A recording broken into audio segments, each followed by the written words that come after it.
11,000 কোটি টকাৰ এটা অনলাইন ট্ৰেডিং স্কেম সংঘটিত হৈছে অসমত।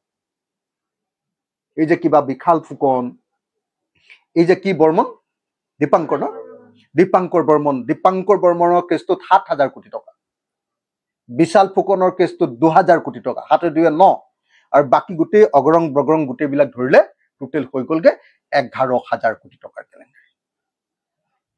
এই 11,000 কোটি টকাৰ কেলেংকাৰীটোত যেতিয়া মন্ত্ৰীৰ নাম লাহে লাহে সোমাবলৈ ধৰিলে, হিমন্ত বিশ্ব শৰ্মাৰ আশে পাশেও দুজন এজন মানুহৰ ফটো চটো ওলাবলৈ ধৰিলে, মন্ত্ৰীবিলাকৰ পত্নীবিলাকৰ ফটোবিলাক ওলাবলৈ ধৰিলে। আকস্মিকভাৱে 9, 10 আৰু 11 তাৰিখৰ দিনা সোণাপুৰত উচ্ছেদ কৰি দিয়া হ'ল। আৰু এইটোতো সকলোৱে জানে যে অসমত কিবা এটা যদি চৰকাৰ বিৰোধী কিবা এটা যদি মানুহৰ প্ৰতিবাদ আহে, লগে লগে এটা ঢোল আছে, সেইটো হ'ল মিয়া ঢোল।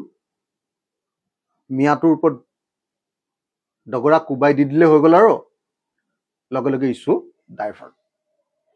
এইটোৱে হ'ল সোণাপুৰৰ উচ্ছেদৰ মূল কাহিনী। আমি সকলোৱে জানো যে সোণাপুৰৰ উচ্ছেদটো সোণাপুৰৰ ট্ৰাইবেল মানুহক মাটি ঘূৰাই দিবৰ কাৰণে কৰা নাই। কেলে কৰা নাই মই কৈ দিম বাৰু এটা এটাকে আপোনাক। কিমান মাটি আছে সোণাপুৰত সেইটোও কৈ দিম। মোৰ হাতত একদম সম্পূৰ্ণ তথ্য আছে। গোটেই বিষয়বিলাকত লৈ আমি জড়িত নিজে, আমি ইমান দিন আন্দোলন কৰি আহিছো। আপোনালোকে যদি সঁচাকৈ হিমন্ত বিশ্ব শৰ্মাই সোণাপুৰৰ ট্ৰাইবেল মানুহক ইমান ভাল পায়, তেতিয়াহ'লে ডিমৰীয়াত সেই ট্ৰাইবেল মানুহৰ সমষ্টিটো কেলেনো SC সমষ্টি ঘোষণা কৰি দিলে? মই এটা বেছিক প্ৰশ্ন কৰিছো দেই। মই আশা কৰোঁ আপোনালোকে বস্তুটো কেটচ কৰিব পাৰিব। যদি হিমন্ত বিশ্ব শৰ্মাই আমাৰ সোণাপুৰৰ, আমাৰ ডিমৰীয়াৰ, আমাৰ ক্ষেত্ৰীৰ ট্ৰাইবেল মানুহবিলাকক, তাৰ বড়ো, তাৰ তিৱা আৰু তাৰ কাৰ্বি মানুহবিলাকক যদি সঁচাকেই ভাল পায়, তেতিয়াহ'লে ডিমৰীয়াটো ট্ৰাইবেল সমষ্টি নকৰি সেইটো কেলে SC সমষ্টি কৰি দিলে? কাৰণ তাত হিন্দু বেংগলী মানুহ আৰু হিন্দু বাংলাদেশীও তাত আছে। আপোনালোকে সকলোৱে দেখিছে। তাত অকল এটা জাতিৰ মানুহক, মিয়া মানুহৰ ওপৰত উচ্ছেদ কৰা হৈছে। নন প্ৰটেক্টেড ক্লাছ কিন্তু অকল মিয়া মানুহে নাই তাত।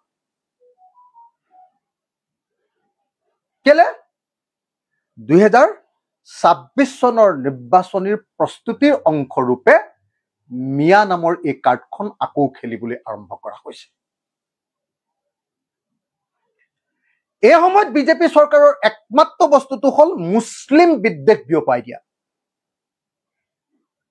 উজনি অসমত যেতিয়াই বিজেপি বিৰোধী ঢৌ আহি গ'ল, যোৰহাট লোকসভা নিৰ্বাচনত হাৰাৰ পাছত এতিয়া উজনি অসমৰ মানুহে বিজেপিক খেদিবৰ কাৰণে প্ৰস্তুতি চলাই আছে। উজনি অসমৰ গাঁৱে গাঁৱে স্মাৰ্ট মিটাৰৰ বিৰুদ্ধে আন্দোলন চলি আছে। উজনি অসমৰ মানুহে বিজেপিক এতিয়া ঘৃণা কৰে। লগে লগে ইছ্যু ডাইভাৰ্ট কৰিবৰ কাৰণে মিয়া ইছ্যুটোক উত্থাপন কৰি দিয়া হ'ল।